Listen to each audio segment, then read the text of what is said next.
انا بالدم البارد كده امشي يا سنكوح. وسعنا لك يا اخونا توضح فيا عليش يا خالي.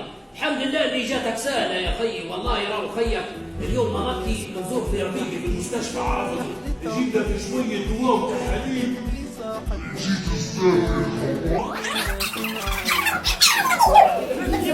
السيارة حقتك وتقول لي حاجة بسوي أنا الربوس سواتين مصريه وخطوط ومعمر اول كم الحكومه يا خيي تشري فيها.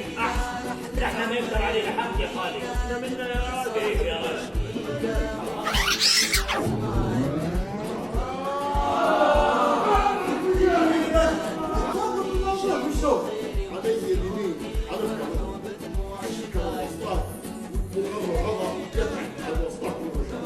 لكن علي على خشمها وصل ظهرك وتشوف ظهرك ولا تشم من هنا تقريبا.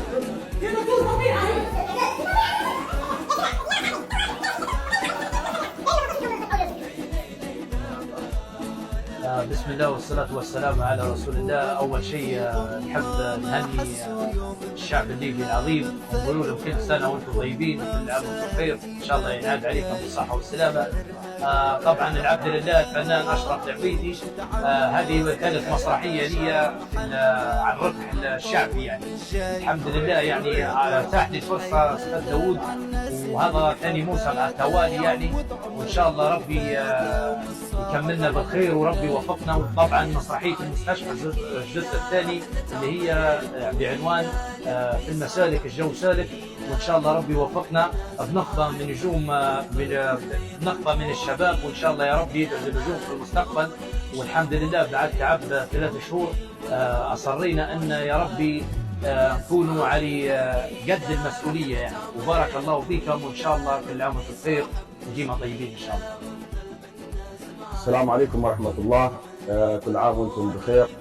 نحب نشكر إدارة المسرح الشعبي بإدارة رافع نجم وطيب الطيرة والمخرج داود الحوتي اللي أعطانا إتاحة الفرصة هذه على أن نحكوا على ما يعانيه الصحة في البلاد وفي ليبيا، بين الواسطات، بين المعاملات الخارجية، بين الفلوس اللي ياخذوا فيه وغلاء الأسعار. فالحمد لله يا رب العالمين. وجود جديدة طبعا إن شاء الله نشكر القناة. بارك الله فيكم وإن شاء الله فرصة سعيدة إن شاء الله مع الظلم اللي ظلموني في الدنيا ما هنوني، شافوا خيري ونسيوني وفرحوا بدموع شقاي. من يسمعني